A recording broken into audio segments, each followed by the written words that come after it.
اب یہاں مدینہ، یہاں وہ وقت کہ جہاں رسول خدا کی زندگی کے آخری ایام ہے، بی بی اپنے بابا کے سرہانے بیٹھی ہوئی، آخری وقت ہے رسول خدا کا، اور ظاہر ہے مائیں بیٹیاں باپ کے جنازوں پر زینت ہوتی ہیں۔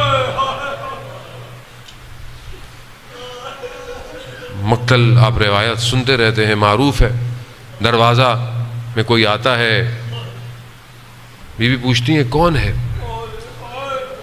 کہا بڑی دور سے آیا ہوں، رسول خدا کی زیارت کرنی ہے۔ بی بی فرماتی ہیں ابھی طبیعت ٹھیک نہیں ہے، ان کی صحت اچھی نہیں ہے، بعد میں آئیے گا۔ تھوڑی دیر پھر گزرتی ہے، پھر دق الباب ہوتا ہے، بی پوچھتی ہے کون ہے؟ کہا بڑی دور سے آیا ہوں۔ کہا میں نے کہا ہے نا کہ ابھی حالت مساعدت نہیں ہے۔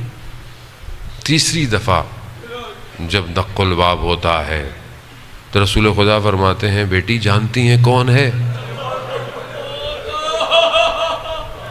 کہتی نہیں بابا۔ کہا بیٹے ملک الموت ہے، آپ کے احترام میں، وہ یہ مصائب کافی، آپ کے احترام میں اجازت لے کر اندر آنا چاہتا ہے۔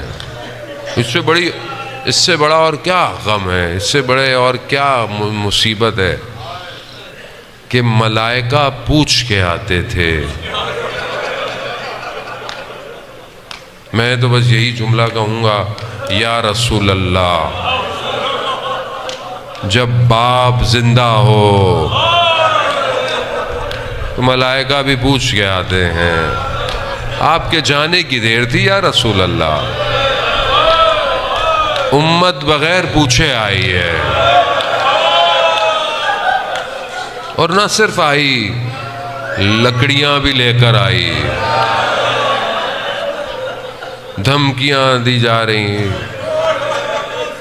بی بی نے بہرحال اپنی حجت کو تمام کیا۔ عزیزانِ محترم، خدا آپ کو کسی غم میں نہ رولائے سوائے غم حسین کے اور اہل بیت کے۔ بی بی نے اپنی حجت کو تمام کیا۔ بی بی نے کہا کہ تم نہیں جانتے میں کون ہوں؟ اللہ، کہ شاید یہ بھول گئے ہوں، شاید یہ بھول گئے ہوں کہ میں کون ہوں۔ کہا کون؟ کہا میں فاطمہ ہوں۔ تو کہا ہوا کرے اگر علی کو نہیں بھیجا تو ہم دروازے کو جلا دیں۔ ہاں عزیزانِ محترم، نہ صرف دروازے کو جلایا گیا، دروازے کو دھکا دیا گیا، اور وہ رسول کی اکلوتی بیٹی در و دیوار کے درمیان میں آ گئی۔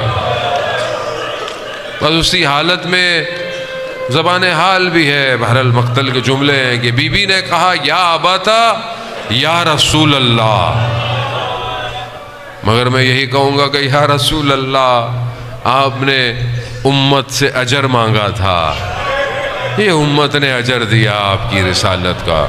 بس عزیزانِ محترم، امام کو لے کر چلے گئے، اور حضرت محسن اسی اثنا میں شہید ہو گئے۔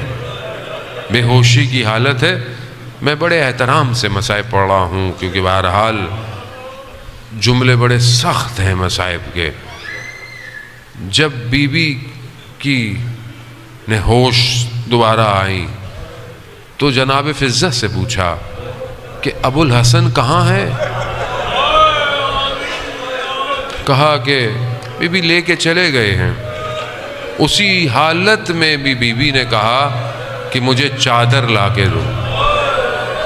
چادر پہنی، اسی شکستہ حالت میں مدینہ کی گلیوں میں چلی گئی۔ جب دیکھا کہ علی کے گلے میں رسی ہے، اپنے ہاتھ کو علی کے کمر بند میں ڈالا کہ میں علی کو نہیں جانے دوں گی۔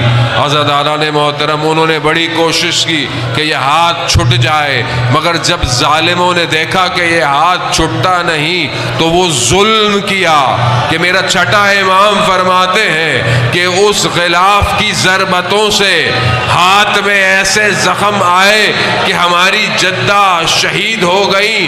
عزاداران محترم، امام کو لے کر چلے گئے، مسجد نبوی میں پہنچے، جب تلوار کو علی کی گردن پر رکھا، بی بی باہر پہنچ گئی۔ بی بی نے کہا کہ میں بالوں کو کھولوں گی، میں خدا کی بارگاہ میں بد دعا کروں گی، یہ کہنا تھا۔ مسجد نبوی کی دیواریں بلند ہونا شروع ہوئیں۔ حضرت علی نے فوراً سلمان فارسی کو کہا، سلمان جاؤ فاطمہ سے کہو کہ بد دعا نہ کرے، رسول خدا کی محنت جاتی ہے۔ بس میں یہ کہوں گا، بی بی بیٹھی رہی جب تک علی کو چھوڑا نہیں گیا۔ میں کہوں گا، یا سیدہ آپ تو علی کو لے کر چلی گئی، لا یومو کا ابا عبداللہ، ارے آپ کی بیٹی چند قدموں سے دیکھتی رہی